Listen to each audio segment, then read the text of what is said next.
sangat mengerikan. Dan Sans sedikit terpeleset di depan dengan puncture-nya yang bisa dibilang kali ini sudah terlambat untuk mendapatkan dari Lito Wanderer. Sudah terlambat hari ini. Nggak apa-apa, tapi ingat masih ada hari esok. Masih ada hari esok pasti. Untuk Onyx Esports kalau bertahan, itu dia Arashi. Yap. Nah, Onyx Esports sekarang dengan adanya Lancelot bisa bermain agresif di early games bisa mungkin. Dan ini mungkin bisa nge-balance ya kelemahan Drian di Cecilion. Tapi kita udah melihat Drian di Cecilion pun kayaknya early game-nya entah kenapa tuh nggak lemah-lemah banget juga loh. Jadi kita harus lihat apakah Blacklist bisa mengatasi play Drian di Cecilion ini. Nah, itulah dia tamparan dari Bad Impact ya, karena kita tahu sendiri kelelawar ini walaupun terkadang hanya muncul malam, tapi ini menandakan bahwa nantinya untuk late game tamparan dari Cecilion-nya akan menjadi respect harusnya. Sebuah dari Ice-nya juga benar-benar sudah diganggu, dan bahkan dari segi farmingan patternnya rotasinya 3 hero sudah bergerak menuju ke arah bagian mid lane. Lihat My Venus sudah mulai di poking damage-nya aja, dan bahkan Haji Feather Airstrike sudah dibuka. Rian langsung Sanguine Claw melakukan poking damage sedikit ke arah depan, dan bahkan kali ini My Venus coba dikejar Hajinya flick out ke arah depan dan dipaksa untuk kali ini 2 menit ke depan tanpa adanya flicker dari My Venus, dan juga Haji langsung dikejar oleh Ice-nya. Welcome to my channel, tapi kayaknya gak bakal cukup ke arah depan karena kali ini Turtle-nya bakal diambil oleh Edward, dan tiba-tiba dengan satu pergerakan dari Breath Fighters, Edward flick out lagi, Venom Execution, Tondros dapetin satu boots ternyata yang akan menumbangkan dengan Ring of Punishment. Oke, ternyata Retribution ke arah yang salah dari seorang Sans, but it's okay, no problem. Keuntungan 1 untuk 1 masih di tangan dari tim Onyx, dan juga kenapa tim Onyx yang lebih unggul karena yang tumbang Edward, sedangkan dari sisi seberang bukan seorang Edward, tapi kalau iyalah orang Edward kan bukan offlaner maksudnya. Keyboy ya. Iya, keyboynya roamernya. Dan bahkan kalau misalnya tadi tim Blacklist Internasional mereka masih memiliki keunggulan dari segi gold, it's okay, no problem. Ini masih coba untuk menunggu momentum, dan kalau misalnya Blacklist mencoba untuk membawa ke arah late game lagi, mereka nggak butuh orang yang bisa masuk ke dalam karena mereka sudah punya satu Bad Impact sekarang untuk Oheb. Menarik tuh, Black sekarang udah pakai 3 flicker ya. Jadi sementara nih buat 30-40 detik tuh Onyx ada kesempatan buat pakai keunggulan ini buat mencari sebuah play, tapi Blacklist udah kayaknya udah nunggu nih buat jebakan. Ring of Retribution-nya bahkan kali ini mau nggak mau ya keyboy-nya balik pas untuk mundur. Dan bahkan poking damage-nya nggak bakal cukup, ada 4 hero di bagian top lane. Dari segi itemization-nya juga masih belum terlalu jauh Arashi. Yep. Kita lihat Haji dan Boots sementara sama-sama pengen scaling. Drian juga semua mau bikin Cloud of Destiny pastinya. Tapi sementara Haji juga pakai build dimana menggunakan sepatu yang lebih buat cooldown ya. Jadi mencari kesempatan buat lebih banyak crowd control, karena pastinya nanti di late game Sans bakal jadi masalah yang besar banget. Oke, tapi bahkan di sisi samping My Venus lagi-lagi di poking damage oleh seorang cewek. Dengan item yang dia miliki masih belum terlalu berasa. Bahkan Haji di depan sana harus lebih berhati-hati. Dia nggak punya flicker. Masih harus nunggu beberapa detik kembali. Dan di depan sana cewek terkena satu buah sniper.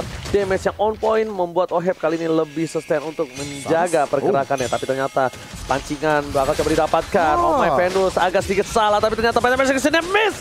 Nggak kena damage sama sekali ke arah seorang Oheb. Dan bahkan dari seorang Drian memilih untuk mundur terlebih dahulu. Nggak ada inisiasi lebih lanjut lagi, Profesor. Kayaknya belum panas nih mesin dieselnya dari Sans, karena mengingat dari Lancelot ini harus on point banget, entah dari puncture-nya, Venom Execution atau bahkan Tondrosnya harus di tengah-tengah. Dan lihat double Sanguine Claw bagus banget dari seorang Drian, seolah Drian bener-bener lagi on fire di game yang ketiga kali ini.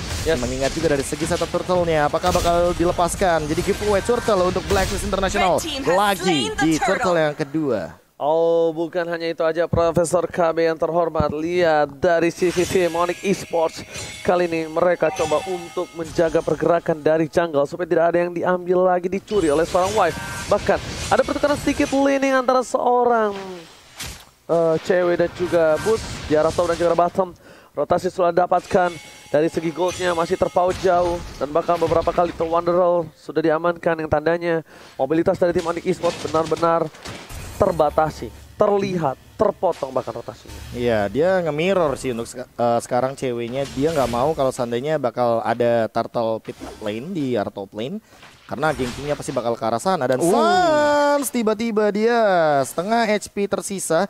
Venom Execution juga dipaksa untuk dikeluarkan, dan bahkan Wise-nya mencari informasi di mana teman-teman Onyx Esports berada, karena udah setengah HP. Mau gak mau harusnya Blacklist bakal mencoba untuk bermain agresif. Boots-nya bakal sendirian di top lane. Glory sepatu sudah dibuka, dan bahkan ada Feather Airstrike terhentikan sedikit, dan bahkan akan melakukan poking damage lebih dari cukup untuk Boots pulang karena dia tidak akan bisa terpick off dengan cepatnya. Masih diselamatkan dan bahkan Edward berhasil melakukan satu buat turret lagi di arah bottom lane. Dua turret tim Onyx Esports sudah hilang. Blacklist Internasional mereka agak sedikit kesulitan. Lihat kali ini untuk menembus secara 5 versus 5 jadinya mereka melakukan split push Profesor. Dia mencari celah dari tim Onyx Esports dan Onyx Esports mereka masih harus menunggu momentum. Early-nya Suns belum bisa mendapatkan poin yang cukup maksimal. Yes, belum snowball. Karena untuk dua antisipasi mereka masih punya Drian dan juga Cewek di arah late game. Tapi untuk early seperti ini Cewek dan juga Drian masih belum memiliki keunggulan. Belum berada di titik tertinggi power hero-nya. Tapi kita harus lihat apakah ini memang rencana dari tim Onyx buat ngelepas tower atas dan bawah, tapi tower tengah itu masih ditahan dan disitulah Drian bisa masih mencari farm, masih mencari stack, dan ini juga lane paling pendek ya, di mana Drian tuh masih relatif aman dibandingin sama lane atas dan bawah. Ya kayaknya power spec-nya emang sengaja biar Ceciliannya farming di mid aja, jadi nggak terlalu fokus sama laning phase lainnya gimana caranya biar main jauh aja terlebih untuk di bottom lane. Tapi kali ini Keyboy udah mendapatkan informasi turtle ketiga, sudah mulai dicolek-colek saja, menit ke-7 saat lagi dan bahkan kayaknya akan diamankan oleh Wise sebelum menit yang ke-7 pas banget 6:59 dan kali ini langsung bergerak ke bagian sisi lainnya. Federal Airstrike dibuka, Drian dipaksa untuk mundur, langsung ada Glorious Pathway dan kali ini lihat masih ada satu bad impact dan bahkan dipaksa untuk dibersihkan dengan cepatnya. Oheb juga tidak bisa berbuat banyak dan kali ini dipaksa untuk mundur, recall terlebih dahulu oleh teman-teman Onyx Esports. Oheb masih cari celah loh dia untuk turret. Dia nggak peduli apapun yang terjadi di depan sana. Dia tidak mengganti senjata dengan cukup banyak, tapi hanya 2 senjata yang cukup efektif sampai saat ini. Seorang Oheb lagi menjadi sebuah titik yang berbahaya. Tapi lihat ada Cewek terlihat. Edward Fighter dikeluarkan, Cewek akan menjadi pilihan. Lihat menuju ke arah belakang sana, Cewek masih ada seorang Wise dan bahkan langsung hilang begitu saja. Tidak menggunakan flickernya karena menahankan. Dia tahu apapun yang terjadi akan bisa ditumbangkan. Dan untungnya dia tahan banget flickernya supaya fight yang akan datang di arah Turtle mungkin baru akan dipaksakan kali ini Profesor. Aku penasaran dengan yang tadi sih, kayak Keyboy-nya masih jauh tapi belum ada informasi yang didapatkan juga dan bahkan memaksakan untuk melakukan pergerakan hit last hit lebih tepatnya ke arah minion itu benar-benar beresiko banget. Tapi kali ini lihat Edward dan Wise-nya nge-zoning out, bener-bener nge-zoning out, tapi Boots juga melakukan hal yang sama. Langsung ada Sangin Claw juga mencoba untuk memaksa mendapatkan satu dari Wise-nya, tapi kayaknya masih cukup tentunya dengan Retribution. Terakhir Suns masih mendapatkan dari segi minionnya, masih dipaksa sama Oheb juga, bakal coba untuk di backdoor dan last hit dengan Renard dapetin turret di bagian mid lane. Gila, benar-benar dipaksakan keadaannya. Wise sekalipun harus menggunakan satu buat Thunderbolt kali ini untuk benar menyelamatkan dirinya dari gempuran Onyx Esports. Di menit yang ke-8 Onyx Esports masih belum memiliki damage yang spike, belum memiliki power maksimal. Ini kita lihat bahkan dari tim Blacklist Internasional satu pun tidak ada turret yang dipecahkan. Objektif gaming dari tim Onyx tertinggal kali ini. Arashi. Iya, padahal tadi kita lihat Boots sudah sebisa mungkin mencoba buat berhentiin Oheb ya, biarpun Oheb tuh tanda kutip mau nge-backdoor towernya. Boots sudah coba nge-zone, tapi emang Blacklist sekarang tahu mereka tuh mungkin bakal kesusahan mengurus Drian di late game dengan Cecilion. Jadi mereka mau sebisa mungkin ambil semua turret sebisa mungkin biar mereka bisa ada kontrol dan mungkin pakai itu di late game ntar buat kayak nyiapin jebakan. Dan sini Boots akan ketahuan oleh Omega. Udah mulai kelihatan dan bahkan kali ini ada Drian-nya juga coba udah dipaksa langsung keluar oleh baptismnya dan bahkan Wise-nya bakal dijemput jadi di dalam tapi kali ini Oheb-nya sempat-sempatnya untuk menumbangkan ke arah Keyboy, harus hilang dari Rafaelanya dan bahkan di menit yang ke-9 baru ada 4 poin kill. Lord-nya udah mulai terbuka dan lihat teman-teman dari Blacklist Internasional seolah mereka nggak mau kehilangan tempo, mereka langsung memaksa untuk menumbangkan Lord yang pertama kali ini. High Loss pengen mengejar ke arah Lord tapi kayaknya nggak mampu. Nanti reuniannya kayaknya bakal di bagian inner turret. Yes, Renan sama bapaknya tapi nanti ya. Tapi kali ini lihat dari Blacklist Internasional di bottom lane. Dia mencoba untuk mendorong bad impact dari Drian yang mencoba untuk menyelamatkannya. Tapi kali ini sepertinya belum mampu. Nampaknya permainan dari Blacklist Internasional mereka udah nggak mulai peduli tentang point kill. Mereka peduli tentang Oheb gimana caranya bisa dapetin objektif yang semaksimal mungkin dengan kekuatan seminim mungkin. Dan bahkan Oheb membuktikan dengan Rennernya sesuatu yang dipaksakan itu bisa kok. Tenang aja Ranger Mas ya. Jadi untuk sekarang juga melihat pergerakan dari Wise-nya masih coba untuk menghentikan dan bahkan lihat Suns-nya hilang 3 pixel HP kali ini dengan satu Rennernya dari seorang Oheb. Lihat bagaimana My Venus juga menahan semua dealing damage dan gempuran yang diberikan oleh teman-teman Blacklist Internasional. Federal Airstrike dikeluarkan dan bahkan lihat Ceweknya mengincar ke arah belakang, langsung di cancel begitu saja. Dan kali ini Sanguine Claw-nya mengincar ke arah Oheb. Oheb-nya masih bisa menggunakan Ibis Passion kemudian mencoba untuk mengusir ke depan. Lihat Suns-nya belum ada ting-ting-ting karena terlalu beresiko di arah depan sana ketika dia memaksa untuk menggunakan puncture-nya. Lagi dan lagi Oheb memaksakan hal yang memang seharusnya dipaksakan. Lihat, sekali lagi dipaksakan terus, tidak ada sedikit pun sama sekali ketakutan di tangan dari seorang Oheb untuk melihat. Wah, gila. Gua gak peduli. Tapi dia tetap menuju ke arah turretnya. Ini cukup berbahaya. Masih ada Fed Escape, masih coba di zoning out. Boots di depan sana memberikan semua damage yang diberikan. Tapi Suns hanya bisa melakukan clear minion. Very di depan sana ada bakat. Boots tertangkap. Belum ada follow up damage. Dia langsung follow up. Predator dikeluarkan. Boots still survive. Tapi ternyata cewek hampir tertangkap. Menuju ke arah belakang. Holy Batista masih menyelamatkan. Dan bakat para pemain dari tim Onyx Esports. Masih ada Holy Healing dari seorang keyboard.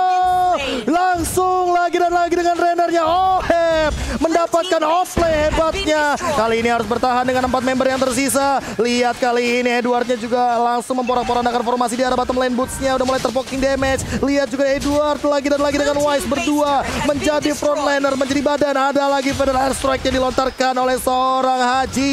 Perlahan-lahan tapi pasti Onyx Esports dibuat kocar-kacir. Dan Keyboy, lihat Ohebnya one hit benar-benar memusir semuanya dari teman-teman Onyx Esports. Lagi dan lagi harus melakukan defense di bagian high ground. Arashi, what happened Arashi? Yang bikin repot ini Blacklist International ya. Mereka tuh pakai Batrix untuk ngancurin tower. Terus pas giliran Drian di sisi Leon pingin coba buat berhentiin, itu di zone pakai Feather Airstrike. Jadi sebenarnya buat sisi Onyx tuh opsinya terbatas banget ya. Dan biarpun Suns bisa mungkin mau mencoba buat dive ke belakang dan menakut-nakuti ya member backline dari Blacklist International, emang susah banget. Apalagi dengan cover dari Edward dan Wise yang bakal di depan dan Matilda juga.